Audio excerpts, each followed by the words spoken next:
بسم اللہ الرحمن الرحیم. In the name of Allah, the Beneficent, the Merciful. الحمد لله وكفى وسلام على عباده الذين اصطفى. أما بعد فقد قال الله تبارك وتعالى في القرآن المجيد والفرقان الحميد: أعوذ بالله من الشيطان الرجيم. بسم الله الرحمن الرحيم. يا أيها الذين آمنوا ادخلوا في السلم كافة ولا تتبعوا خطوات الشيطان إنه لكم عدو مبين.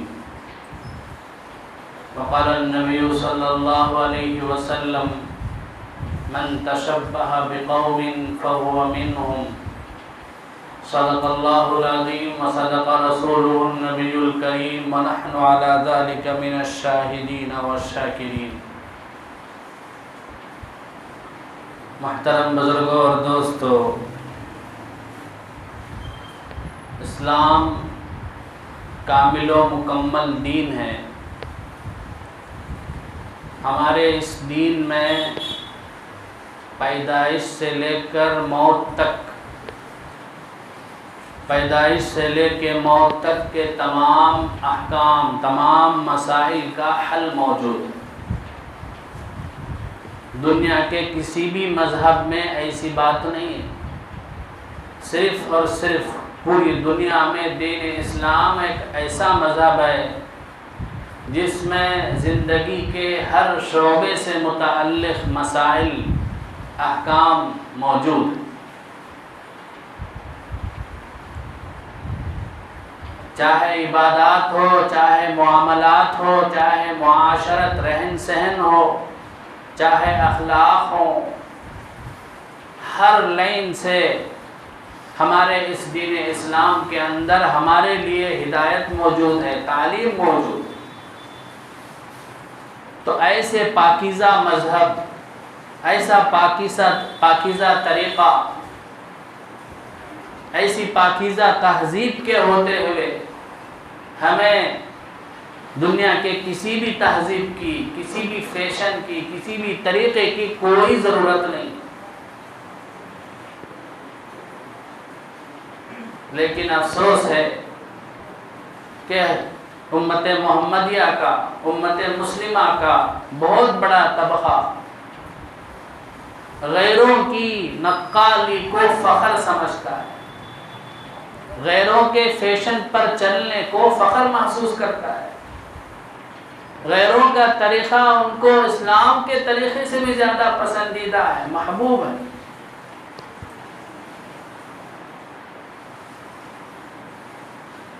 کئی باتیں، کئی چیزیں ہیں جن میں ہمارا مسلمان طبقہ غیروں کی نقالی کرتا ہے، غیروں کو فالو کرتا ہے، غیروں کے طریقے پہ چلتا ہے. مثال کے طور پر برتھ ڈے منانا، یوم پیدائش منانا کس کا طریقہ ہے؟ یہود و نصارہ کا طریقہ ہے. ابھی 10-12 دن میں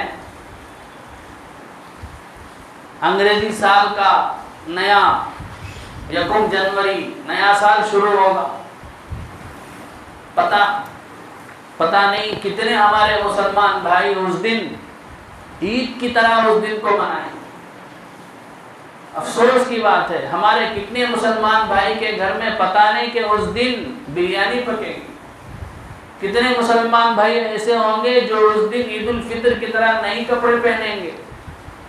کتنے مسلمان بھائی پتہ نہیں اپنے سوشل میڈیا کے ذریعے سے، واٹس ایپ کے ذریعے سے ایک دوسروں کو مبارکبادی دیں گے. بزرگوں اور دوستوں، تقریباً 3 مہینے سے ہمارے مسلمان، نہتے مسلمان بھائیوں پر بمباری ہو رہی ہے. کیا ہمیں ان کا طریقہ پسند ہے؟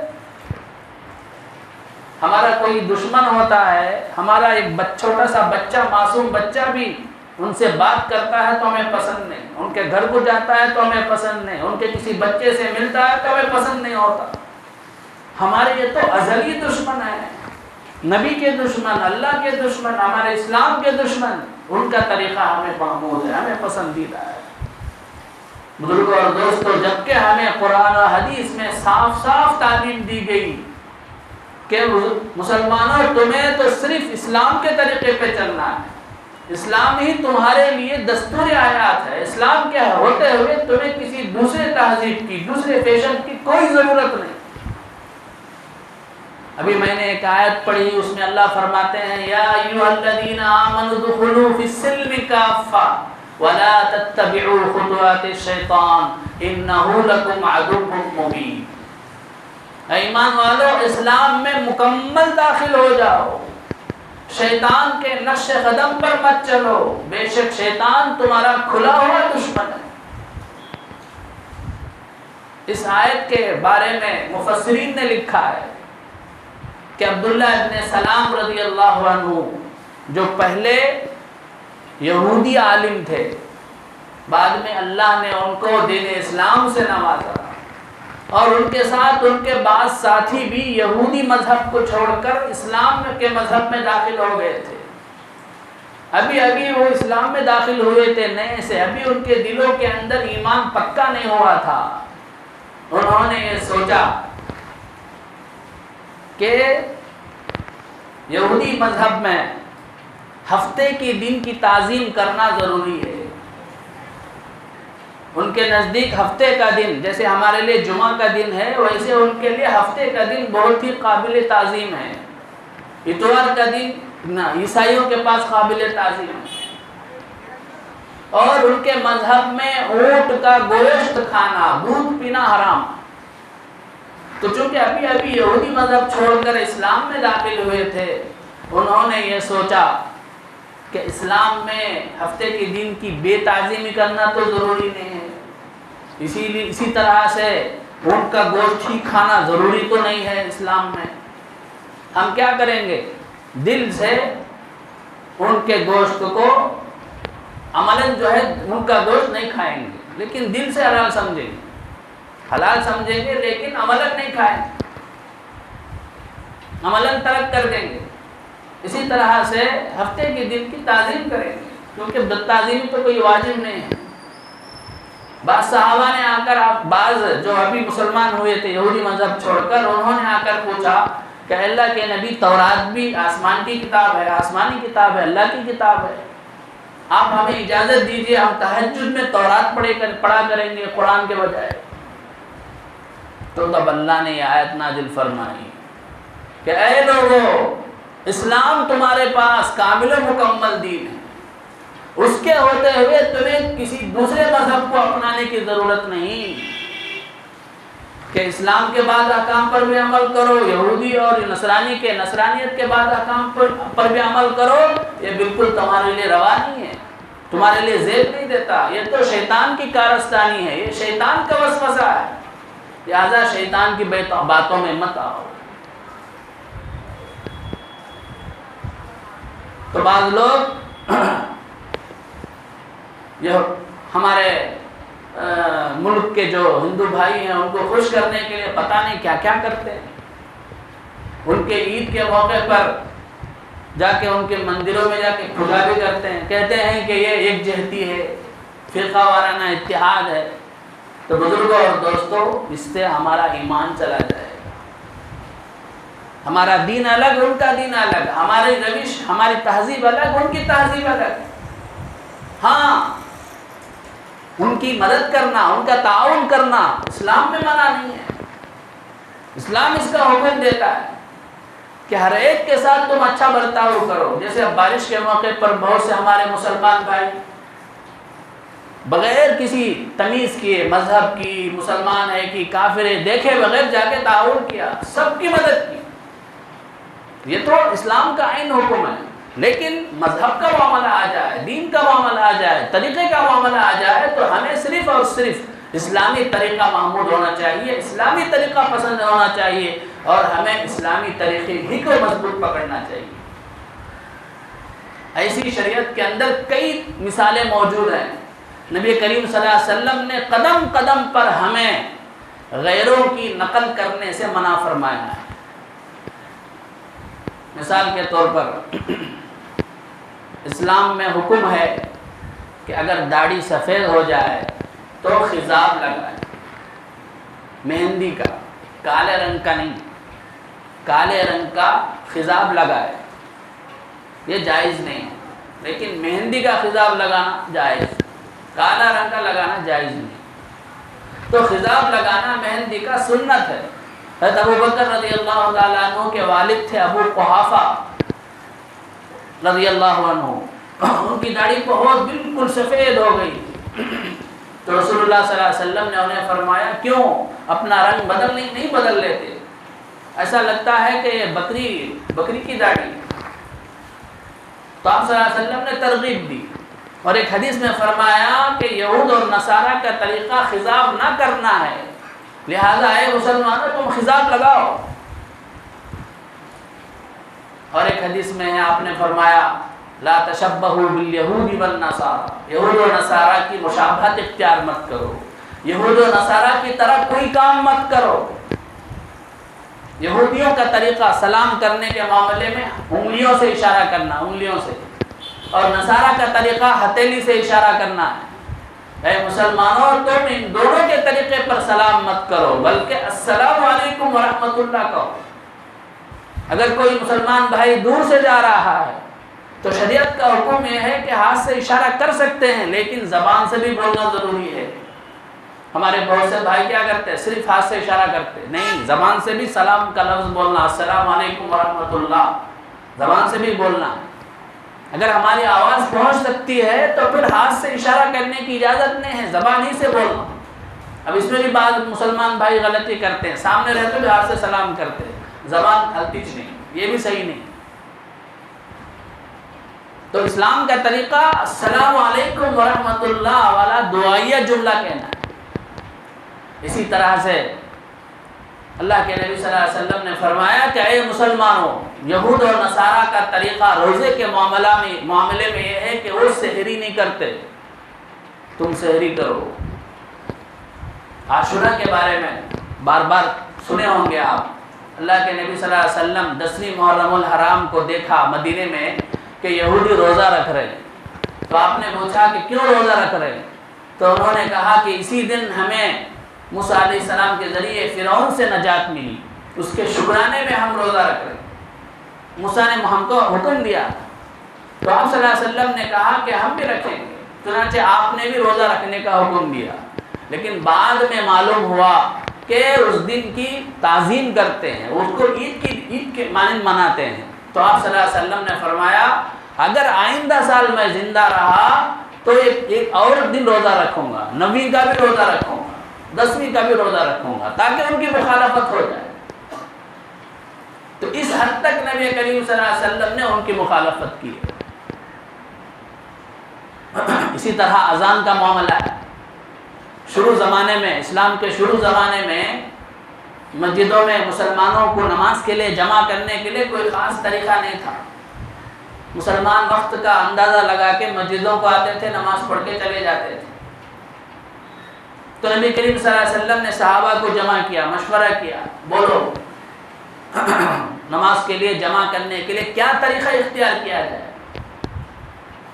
تو کسی صحابی نے کہا کہ ناقوس بجایا جائے، تو اللہ کے نبی نے فرمایا انہو من امر النصارى، یہ تو نصارہ کا طریقہ ہے، ہمیں اس کی ضرورت نہیں، آپ نے منع کر دیا۔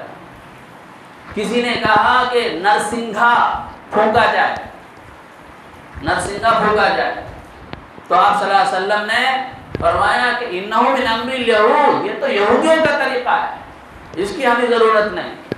کسی صحابی نے کہا کہ جب بھی نماز کا وقت ہو جائے، ٹائم ہو جائے، ہم آگ سلگا دیں گے، اس کو دیکھ کر مسلمان جمع ہو جائیں گے، تو آپ نے فرمایا کہ نہیں، یہ تو مجوسیوں کا طریقہ ہے، آگ کو پوجنے والی بھی دنیا میں قوم ہے، ان کا طریقہ ہے، اس کی بھی ہمیں ضرورت نہیں۔ تو اس وقت عبداللہ ابن عبد زید ربیہی ایک صحابی تھے، انہوں نے خواب میں دیکھا، انہوں نے اپنا خواب نبی صلی اللہ علیہ وسلم کے سامنے ذکر کیا، اور اذان کے جو کلمات تھے ان کو خواب میں سکھائے گئے۔ تو انہوں نے اپنا خواب بتایا اور خواب میں جو اذان کے الفاظ ان کو سکھائے گئے ان کو سنایا. جو ہم پڑھتے ہیں اذان کہتے ہیں وہی الفاظ تھے. تو آپ صلی اللہ علیہ وسلم نے فرمایا یہ ہمارا طریقہ ہے, اس کو اپنایا جائے. اس وقت سے لے کے آج تک نمازیوں کو جمع کرنے کے لیے یہی طریقہ اپنایا جا رہا ہے. تو اس طرح بزرگوں اور دوستوں قدم قدم پر اللہ کے نبی صلی اللہ علیہ وسلم نے ہمیں غیروں کی نقالی کرنے سے, غیروں کے نقش قدم پر چلنے سے منع فرمایا ہے. اسی طرح قبرستان میں جائیں تو یہودیوں کا نصارہ کا طریقہ یہ ہے کہ وہ لوگ کھڑے رہتے ہیں جب تک کہ میت کو نہ دفنایا جائے. تو آپ صلی اللہ علیہ وسلم بھی پہلے کھڑے ہوتے تھے, لیکن جب معلوم ہوا کہ یہی یہود و نصارہ کا طریقہ ہے تو آپ نے فرمایا کہ نہیں, جب نماز پڑھ لی جائے تو بیٹھ جاؤ کسی جگہ قبرستان, کھڑے ہونے کی کوئی ضرورت نہیں. کھڑے ہوں گے تو ان کا طریقہ پر چلنے والے ہو جائیں.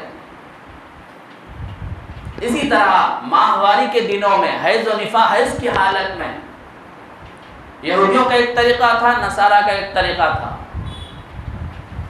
یہودی حیض کی حالت میں عورتوں سے بالکل علیحدگی اختیار کرتے تھے, نہ تو ان سے ملتے تھے, نہ تو ان سے بات کرتے تھے, نہ تو ان کے ساتھ کھاتے تھے پیتے تھے, حتیٰ کہ ان کو ایک کمرے میں بند کر کے رکھ دیتے تھے ان دنوں میں.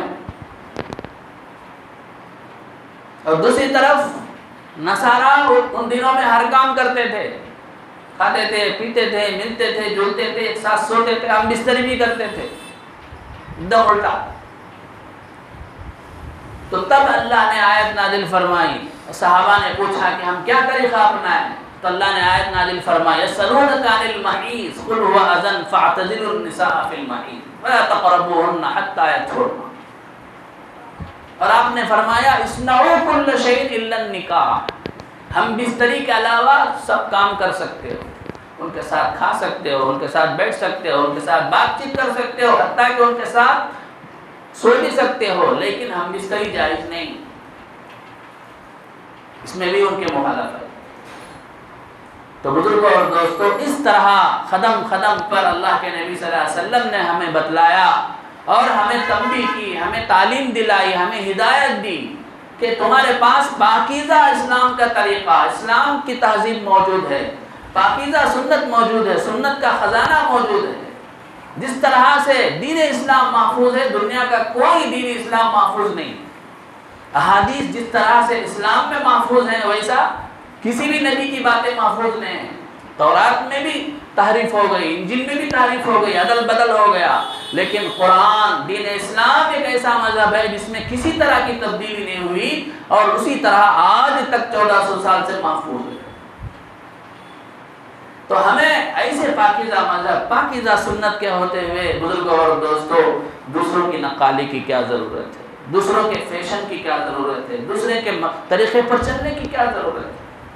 اس لیے یہ تہیہ کریں کہ ایسی جو بھی چیزیں ہیں, چاہے برتھ ڈے منانا ہو, چاہے نیو ایئر منانا ہو, چاہے کرسمس ڈے منانا ہو, اور چاہے جو ہمارے برادران وطن جو ہیں ان کے جو بھی عید ہے, دیوالی ہے, ایسی جو بھی چیزیں ہیں ان سے ہمیں بھی بچنا ہے, اپنے بچوں کو بھی بچانا ہے, خاص طور پر اپنے نوجوان نسل کے ذہن میں بٹھانا ہے کہ یہ اسلام کا طریقہ نہیں ہے, یہ ہمارے دشمنوں کا طریقہ ہے.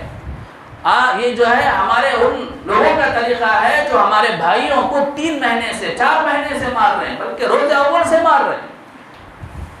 یہودی مار رہا ہے اور اس کا سپورٹ کون کر رہا ہے؟ امریکہ کر رہا ہے. مکمل تعاون ہتھیاروں کے ذریعے. وہ بیچارے نہتے, اب تک 20,000 تک مارے گئے شہید ہو. آج ہمیں جو ہے ان کے طریقے پسند, ان کا فیشن پسند, ان کی عید پسند. اللہ ہمیں معاف فرمائے.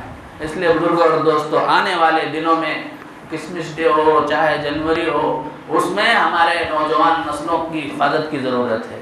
نہ تو ہم کسی کو جو ہے مبارکبادی دیں گے, نہ تو ہم اس دن کسی طرح کی جو ہے عید کی طرح کے دن منائیں گے. اللہ تعالی ہمیں کامل و مکمل طور پر اسلام پر چلنے کی توفیق عطا فرمائے, غیروں کی نقالی سے حفاظت فرمائے. آمین. وآخر دعوانا الحمدللہ رب العالمین.